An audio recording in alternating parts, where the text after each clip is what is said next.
دوسری بات آپ نے فرمائی کہ ایک شخص کو کافر کہا جاتا ہے تو کن وجوہات کی بنا پر کافر ہوتا ہے کہ آخر پہ اس کے قلب پہ مہر ثبت ہو جاتی ہے؟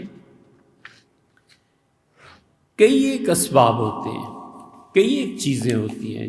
جو فقہا نے کتابوں میں لکھی ہیں، خاص طور پہ جہاں کتاب الجہاد آتی ہے نا، اس کے بعد جہاد کے بعد فقہا عام طور پہ ارتداد کا ذکر کرتے ہیں کہ آدمی کس وجہ سے مرتد ہو جاتا ہے۔ وہاں آپ پڑھ لیجئے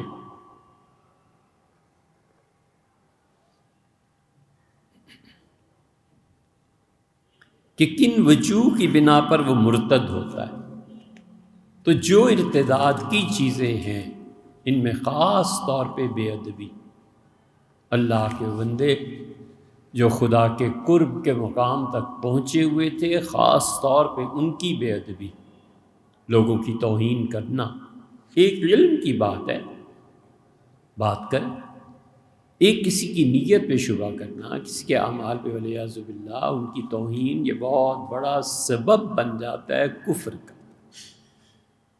اور اللہ اس کفر کی سزا میں دو چیزیں چھین لیتا ہے، ایک ایمان واپس لے لیتا ہے اور دوسرے اس شخص کو موت سے پہلے رسوا بھی کرتا ہے۔